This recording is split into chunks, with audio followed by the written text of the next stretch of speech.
Mapalad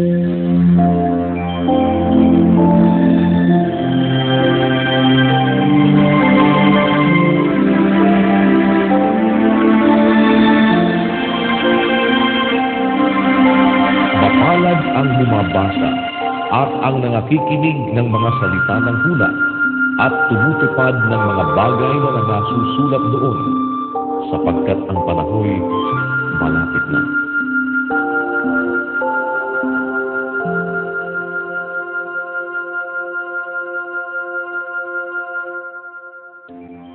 Marcos Kapitulo 6. At umalis siya doon at napasa kanyang sariling lupain at nagsisunod sa kanya ang kanyang mga alagad.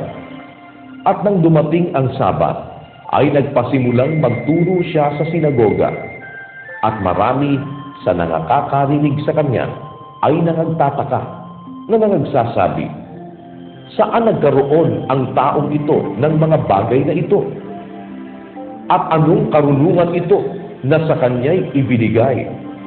At anong kahulugan ng gayong mga makapangyarihang gawa na ginagawa ng kanyang mga kamay?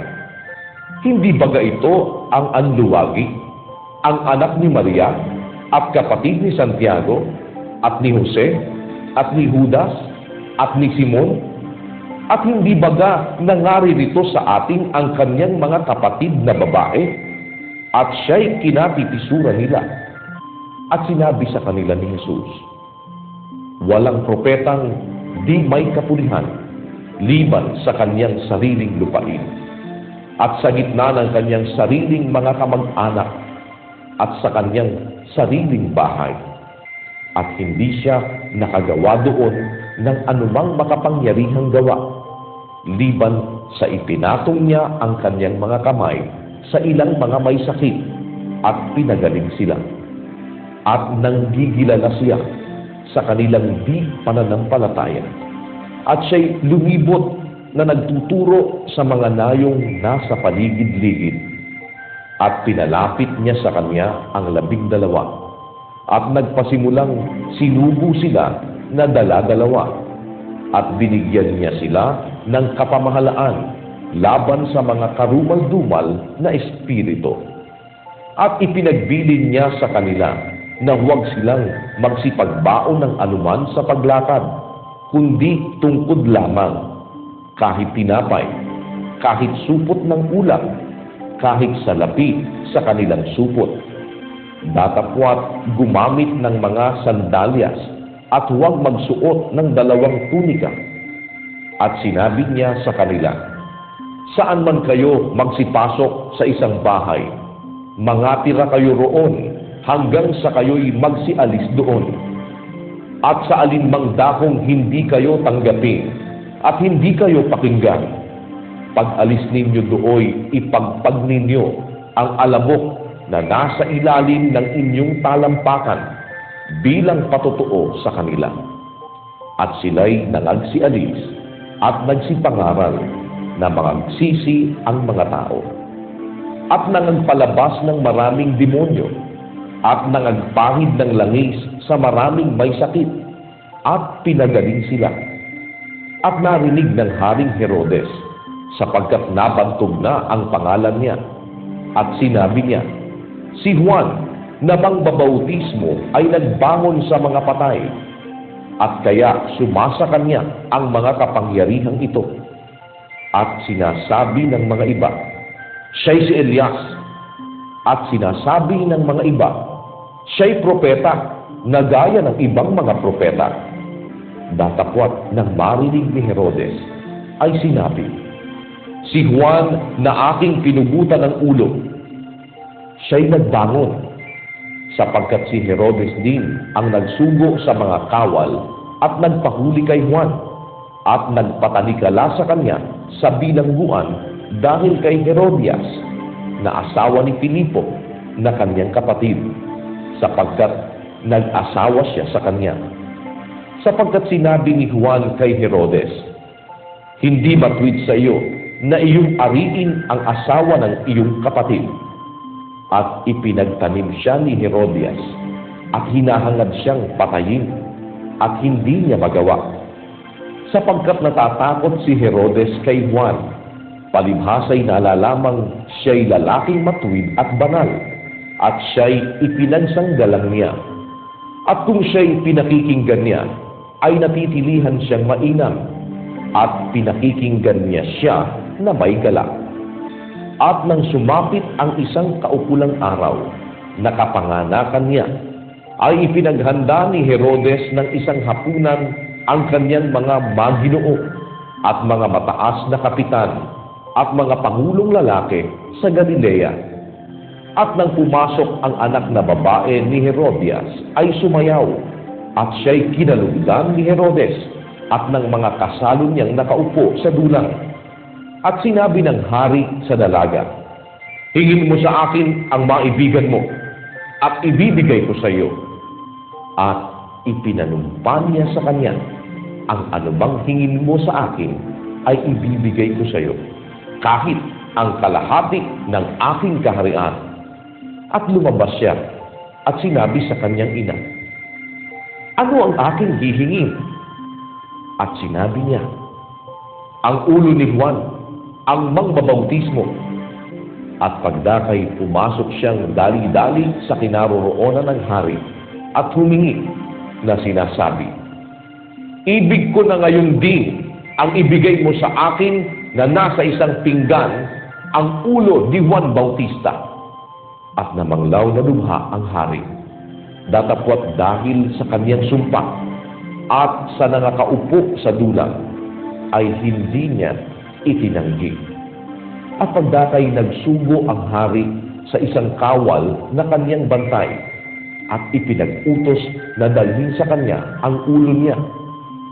At yumaon siya at pinugutan siya ng ulo sa bilangguan, at dinala ang kanyang ulo na nasa isang pinggan, at ibinigay sa dalaga, at ibinigay ng dalaga sa kanyang ina.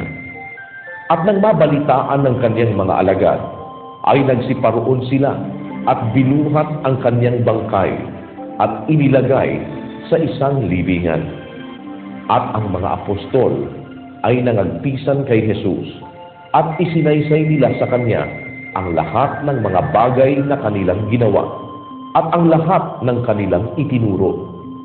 At sinabi niya sa kanila, "Magsiparito kayo ng bukod sa isang dakong ilang at mangagpahinga kayo ng kaunti, sapagkat marami ang nangagpaparuot parito, at sila'y hindi man lamang mangagkapanahon na magsikain." At nagsiyaon silang nangasa daong at nangapa sa isang dakong ilang at bukod.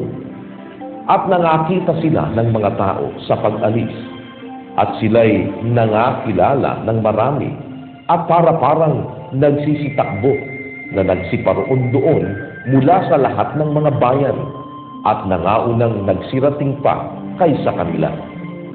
At lumabas siya at nakita ang lubhang maraming tao, at nahabag siya sa kanila, sapagkat sila'y gaya ng mga tupa na walang pastor, at siya'y nagpasimulang tinuruan sila ng maraming bagay. At nang gumabi na, ay nagsilapit sa kanya ang kanyang mga alagad at nangagsabi, "Ilang ang dakong ito at gumagabi na. Payaunin mo sila upang sila'y magsiparoon sa mga bayan at mga nayon sa palibot-libot nito, at mangagsibili ng anumang makakain." Datapwat siya'y sumagot at sinabi sa kanila, "Bigyan ninyo sila ng makakain." At sinabi nila sa kanya, "Magsisiyaon ba kami at magsisibili ng 200 denaryong tinapay at ipakakain namin sa kanila?" At sinabi niya sa kanila, "Ilang tinapay mayroon kayo? Magsiparoon kayo at inyong tignan." At ng mga alaman nila ay kanilang sinabi, 5 at 2 isda. At iniutos niya sa kanila na paupuin silang lahat na pulu-pulutong sa ibabaw ng damuhang sariwa. At sila'y nagsiupong hanay-hanay na tig sa 100 at tig 50.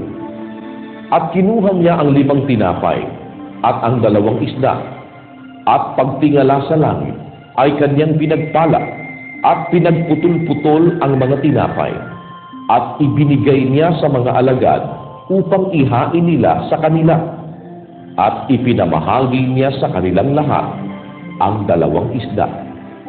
At nagsikain silang lahat at nangabuson at kanilang pinulot ang mga pinagputol-putol, 12 bakol na puno ng tinapay at mga isda naman. At ang nagsikain ng mga tinapay ay 5,000 lalaki.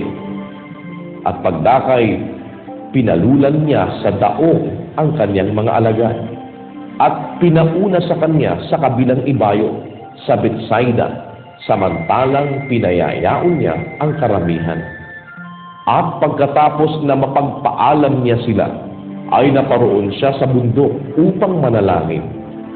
At nang dumating ang gabi, ang daong ay nasa gitna ng dagat, at siya'y nag-iisa sa lupa. At pagkakita sa kanila na totoong nangalulumbay sa paggaon, sapagkat sinasalunga sila ng hangin, at malapit na ang ika-4 na pagpupuyat sa gabi, ay naparoon siya sa kanila na lumalakad sa ibabaw ng dagat, at ibig silang lagpasan.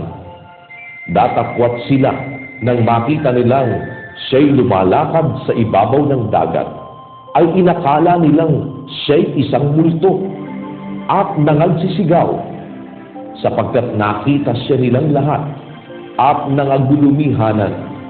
Datapwat pagdakay, nagsalita siya sa kanila at sa kanila'y sinabi, "Laksan ninyo ang inyong loob.